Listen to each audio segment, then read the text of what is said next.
Hi guys! It's me again, Mrs. B. And for today's video, come with me to CPS Aesthetic Clinic. So guys, ayan na yung grab ko papunta sa aking Pamper Day sa CPS. We're here now at CPS for my treatment. Dahil nga wala akong pasok ngayon, I make sure na magkaroon ng me time. Syempre, pag sinabing me time, ako lang talaga at hindi ko na sinama ang asawa ko kasi maiinip lang yun. By the way guys, sa inyong Facebook page ng CPS and ito ang kanilang price list para kung gusto nyo pumunta, may idea na kayo kung magkano. Hi! Ang daming machine, kompleto yung CPS guys. So, inagahan ko talaga kasi ayoko ng maraming kasabay. Treatment tayo ngayon. So far, yan na yung face ko. So, yung mga ginagawa tayong treatment para mas kuminis at tumiit yung pores. Tapos yung sa neck ko naman, ayan, para mawala yung pangingitim. Usual yan kapag mataba. In fairness naman guys, malaki na improvement ng ating face. Yung face ko kasi guys, marami siyang mga scars and malalaki yung pores. So, mag-start na tayo guys. Yan yung face ko. Walang filter yan, walang makeup.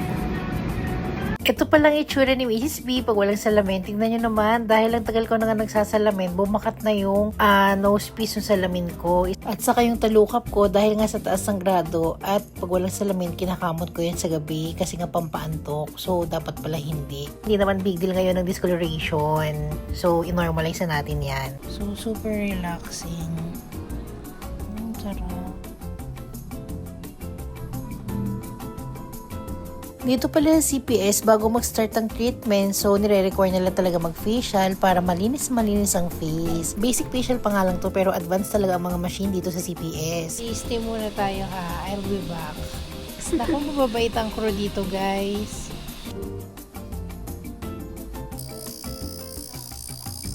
Tayo ng anesthesia after ng basic facial. Since magpapa-CO2 ako tuloy. And then, magpapadayo. Hi! Hi, guys! Hi, guys! Lang kasakit-sakit, painless. Para mawala ang balahibo sa kilikili. Ayan na ating kilikili reveal. Reveal na yan. Kahit makulimlim, okay lang yan. Ang mahalaga, walang buhok, no? At saka walang amoy. Talagang nabawasan na yung hair. No? At saka konti na lang yung mga tumubo, yung nakatulad dati. So, ayan, nagda-diode ako para matanggal na yung mga balahibo sa legs. Sinabay ko na nga rin tong sa legs ko kasi nga mabalahibo talaga ako. And then, next naman yung sa upper lip and then yung sa puching cheek natin. Kung tatanungin nyo naman ako sa price kung magkano yung mga inavail ko, yung inavail ko dito is yung mga packages nila. More on 5+1 at saka 4+1. If interested kayo guys, i-message nyo na lang ang CPS Aesthetic Clinic at para masagot lahat ng katanungan nyo. So, ayan guys, kinukuha na ako ng dugo for my plasma. At ngayon naman ay CO2 laser. So, ayan ang machine. Hi, CPS! Hello guys! Ayan, ang gagawin natin sa kanya ay CO2 laser and then PRP sa niyang plasma. So, bye-bye! Bye ka na, Mrs. Bye! Okay, start tayo.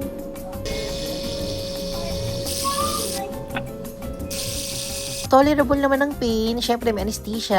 At ang tawag dyan, tiis ganda. So, ayan guys. PDT na siya. Photodynamic therapy para mag-calm yung inflammation, redness, and yung swelling ng face niya. At ito na nga ang finished product after 7 hours. Tingnan nyo naman, banat-banat ang face ko at halos hindi ako makapagsalita. Hindi ako masyado makapagsalita, guys.